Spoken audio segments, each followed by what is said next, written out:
Why do you feel you are the best candidate to defeat Andy Harris in a traditionally red Republican district?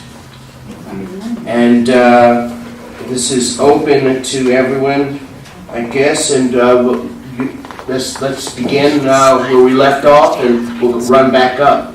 So, Mr. Colvin?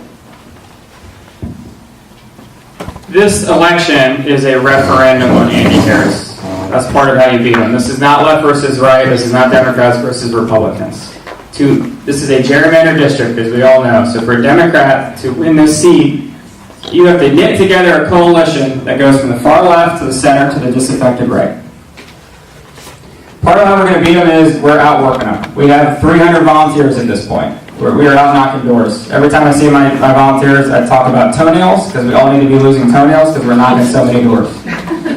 Part of it is fundraising. We think this is the second largest district east of Mississippi. It is 3.5 hours from Tawnytown, Carroll County to Ocean Pines, Worcester.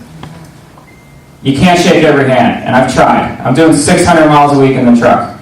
If at the beginning of the campaign, if 3 people wanted to meet us in Salisbury, we were there. If 5 people wanted to meet us in Finksburg, we were there. If you're familiar with the National Outdoor Show in Dorchester County where they eat muskrat, I ate the muskrat in Church Creek. Part of it is you have to have the resources to communicate with voters. We outraised Andy Harris in our first quarter, and nobody had any idea who I was. That was just a product of hard work. Our endorsements tell a pretty good story of how we're building this coalition from the far left to the center to the disaffected right. We have the endorsement of a Bernie Sanders chapter in Cecil County. We have the AFL-CIO and AFSCME. That is labor. That is working families represented in our district. We have national level endorsements. An organization called Vote Vets. Vote Vets, if you were a military veteran running in 2018, Vote Vets is the national stamp of approval. We are incredibly blessed and humbled to have the endorsement by former Congressman Wade Gilchrist. That represents the disaffected right. He is still a Republican. He and I do not agree on everything. He's also a Marine and I'm a Ranger, so we argue about who's tougher. The last part is you need a serious message and you need a serious campaign. I briefly mentioned our message. It's not enough to be against something. It really isn't. You got to be inspired. Our anger is what got us in this room. And the last thing is it comes down to relationships. This job, to win this seat and to do this job effectively, comes down to bridging relationships across gaps. And it's not just gaps in age or gender or race. It's gaps in the form of culture, in the form of the Chesapeake Bay Bridge. And you got to be able to speak waterman, and you got to be able to speak oyster farmer, and you got to be able to speak farmer, and you got to be able to speak opioids. Thank you. Thanks. Mr. Poole. Thank you. So the question is, why am I the best candidate?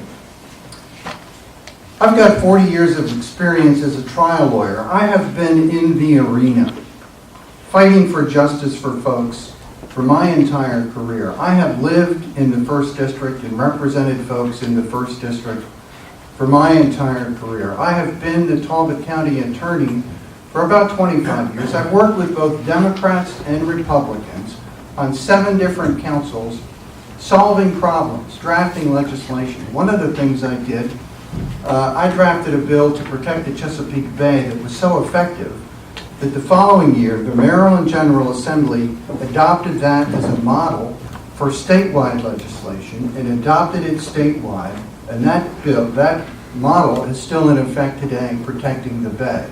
And as a result of that, I got the endorsement of the Sierra Club for my environmental work.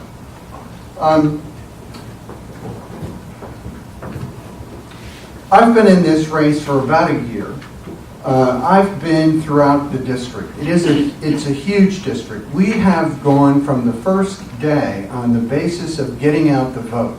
In 1993, I ran for president of the Easton Town Council, and I knew it was going to be a tough race because the incumbent was from there, and I was someone who had come there. Our task was to get out the vote. We increased voter turnout by 100%. By the energy, by knocking on doors, by making the calls. That's what we're doing in this race.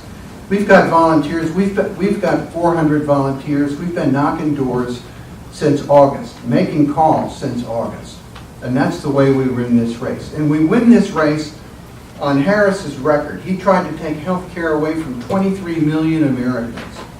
He has created a disaster on the Eastern Shore from this anti-immigrant policy that has basically destroyed the H-2B visa program and has shut down a number of seafood processing plants. The administration, with their tariffs on China, they're going to create, and I see the stop sign, so I'll honor that. But thank you very much. Very good. Allison? So, we do need a coalition to take back this district. We do. I was in Cambridge the other day, and a young woman came, and I parked the car, and she came and she tapped on the glass, and there were a bunch of signs in the back. She was pointing at a sign. She said, "I want one of those." And I said, "Okay." And as I'm reaching back to grab the sign, this young woman says, "You know, I hate politics. I hate it. I don't follow it. I never vote." She said, "But that woman, Alison Galbraith, I'm going to go out there and I'm going to vote for her. And not just because I want her to be my representative." She actually said, "Because I want Alison Galbraith to be my president one day." And then she followed that up and she said, "Because she's one of us." Because she's one of us. We've heard that before from extraordinary members of Congress, or about them, right? Barbara Mikulski. Barbara Mikulski was one of the people. The ability to bridge the class divide among citizens is very, very important, because we have a government that is not working for 98% of the people here. So I have a coalition across the entire political spectrum. We've been out knocking doors for over a year now. And when it comes to resources, I don't think anybody handling tax dollars needs to say, well, we need to know how to bring in more resources. We need to figure out how to spend it better. And my return on investment is about 10 to 1 from anybody on here, because I figured out how to use social media to my advantage. And I now have a social media platform coming out of this district that is bigger than half of Maryland's sitting congressional delegation.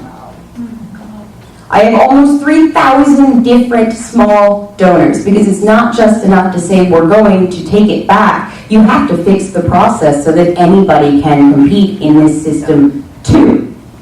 I have hundreds of volunteers, and I work with the government's most complicated regulatory processes and save the federal government money for a living. That means I can have a conversation with a Republican just as easily as I can a Democrat, but I can also round up our disenfranchised voters, our persuadables. I flipped literally hundreds of Republicans to Democrat prior to June 5th cutoff, just for this primary.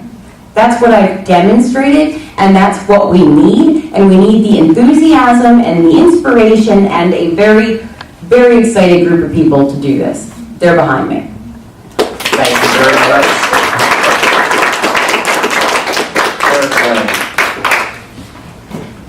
So, why me? Why over Andy? We all know this is a gerrymandered district, significantly, on the order of 60-40. We have to hope that they're not going to show up to the polls to one degree come November.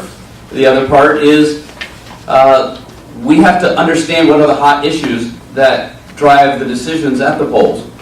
For those disaffected Republicans, for those Republicans that think, you know what, things are broken and it might be an opportunity for change. I bridge the issues that separate Democrats and Republicans. There's a few topics that, through this campaign, will drive the Republicans crazy and make them a force that will make it a big challenge for any of us to overcome. We can't talk about new taxes in this campaign. We can't talk about gun control, by and large, in this campaign, because this is an NRA district. If you aren't aware, it is very much so. And we can't talk about giveaways. We have to talk about fiscal responsibility. Those issues are the points that will get the disaffected Republicans to come our way. My candidacy is based on fiscal conservatism. It understands the rural nature that makes up the vast majority of this district. We are that big because we're so spread out. Farmers make up a big part of that.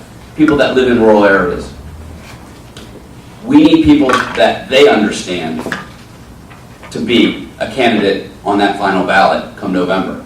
If somebody they don't understand is on that ballot, they will not vote for us. They need to have that relationship. That's what I bring. I bring that relationship with that community. Thank you.